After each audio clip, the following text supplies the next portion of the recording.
देर रात एक दुकानदार अपनी दुकान बंद कर ही रहा होता है कि इतने में कुत्ता आता है। कुत्ते के मुंह में एक कागज का टुकड़ा होता है। दुकानदार उस कागज के टुकड़े को खोलकर देखता है, उसमें कुछ पैसे और सामान की लिस्ट होती है। दुकानदार समझ जाता है कुत्ते को सामान चाहिए।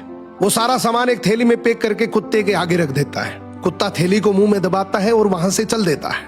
ये देखकर दुकानदार बड़ा अचंभित होता है कि इतना समझदार कुत्ता किसका हो सकता है। देखा जाए, दुकानदार भी कुत्ते के पीछे पीछे चल देता है। आगे जाकर देखता है तो दुकानदार और हैरान हो जाता है जब वो देखता है कि कुत्ता एक बस स्टैंड पर खड़ा है।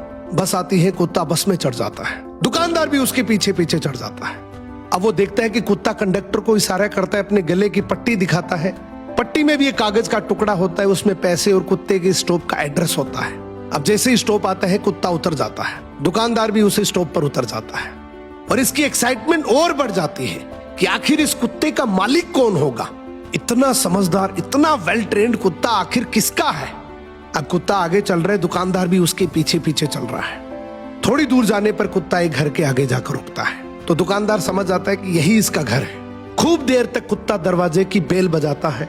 अंदर से दरवाजा खुलता है, उसका मालिक बाहर आता है और जैसे ही मालिक बाहर आता है वो कुत्ते को जोर से डंडे से पीटने लग जाता है। अब दुकानदार से रुका नहीं गया, बोला भाई साहब क्या कर रहे हो, इतना समझदार, इतना वेल ट्रेन्ड कुत्ता और आप इसको डंडे से मार रहे हो।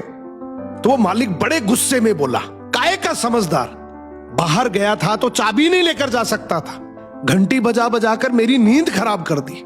इस कहानी का मोरल यह है कि दुनिया की अपेक्षाओं पे खरा उतरने की कोशिश कभी मत करना, क्योंकि दुनिया को आपकी अपेक्षाओं का कोई अंत नहीं है। तुम अगर अपनी नजरों में सही और किसी और की नजरों में बुरे हो तो बोल दो उन्हें कि अपनी नजरों का इलाज करवाओ।